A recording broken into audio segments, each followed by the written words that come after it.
एक सच्चाई सी लगने वाली, रुला देने वाली कहानी। रात बहुत गहरी थी।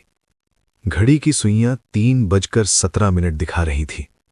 पूरा शहर सो रहा था, लेकिन एक इंसान था जो जाग रहा था, अपने टूटे हुए सपनों के साथ। कमरे में पंखा चल रहा था, पर मन में घुटन थी। उसका नाम था अजय। एक समय था जब उसके फोन पर दिन भर कॉल आते थे। आज फोन साइलेंट था, इतना साइलेंट कि उसकी खामोशी चीख रही थी। अजय बिस्तर पर बैठा था, हाथों में एक पुरानी डायरी लिए। डायरी के पहले पन्ने पर लिखा था, मैं एक दिन सब कुछ बदल दूंगा। अजय मुस्कुराया, लेकिन वो मुस्कान नहीं थी, एक टूटा हुआ यकीन था। सब कुछ कैसे छिन गया।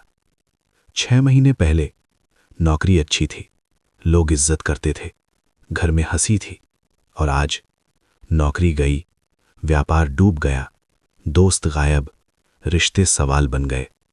सबसे ज्यादा दर्द तब हुआ जब जिस इंसान के लिए उसने अपने माँ बाप तक से बहस कर ली थी, उसी ने कहा, अब तुम बोझ लगने लगे हो। ये शब्द नहीं थे, ये हथौड़े थे जो आत्मा पर पड़े। अजय उसी रात पहली बार छत पर गया था। नीचे सड़क देख रहा था और सोच रहा था, अगर मैं ना रहूं तो शायद सब ठीक हो जाए। तभी पीछे से एक आवाज आई, बेटा। अजय चौंक गया। पीछे मुड़कर देखा, मां खड़ी थी, कमजोर शरीर, लेकिन आंखों में एक अजीब सी शांति। मां ने कहा, जब इंसान टूटने की कगार पर होता है ना, तब भगवान सबसे ज्यादा पास होते हैं। अजय फूट पड़ा। सालों से रोया नहीं था। उस रात मां की गोद में बच्चे की तरह रोया। मां ने उसका सिर सहलाया और कहा, अगर सब कुछ चला गया है तो समझ ले, अब खोने के लिए कुछ नहीं बचा। और जिसके पास खोने को कुछ नहीं, वही सबसे खतरनाक होता है। ये बात अजय के दिल में जहर नहीं, दवा बनकर उतरी। अगली सुबह अजय उठा। चेहरे पर थकान थी, लेकिन आंखों में एक सवाल, क्या मैं सच में खत्म हो गया हूं? उसने आईने में खुद को देखा, वही चेहरा, लेकिन अब वो नजर नहीं थी।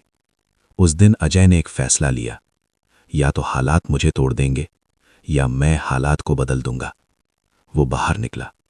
जिस कंपनी से निकाला गया था वहीं गया, काम मांगने नहीं, सीखने। लोग हंसे। किसी ने कहा, अब इससे क्या होगा? किसी ने कहा, टाइम खराब है इसका। अजय ने कुछ नहीं कहा, क्योंकि अब उसे समझ आ चुका था, जब शब्द काम न करें तब मेहनत बोलती है। दिन बीतते गए। कभी खाली पेट सोया, कभी बस स्टॉप पर बैठकर रोया, कभी मां की दवा के पैसे नहीं थे। लेकिन उसने एक चीज नहीं छोड़ी, उम्मीद। रात को जब सब सो जाते, अजय खुद से कहता, आज नहीं तो कल, लेकिन मैं जरूर उठूंगा। 1 साल बाद उसी शहर में एक नया ऑफिस खुला। नाम लिखा था एजे सॉल्यूशंस। लोग अंदर आ जा रहे थे, और वही लोग जो कभी कहते थे इससे कुछ नहीं होगा, आज कह रहे थे, इसने तो कमाल कर दिया। अजय खिड़की के पास खड़ा था। आंखें नम थीं, क्योंकि उसे पता था ये सफलता उसकी नहीं, उसके बुरे समय की देन थी। अंतिम सच्चाई जो रुला दे। अगर आज आपका समय खराब चल रहा है तो घबराइए मत।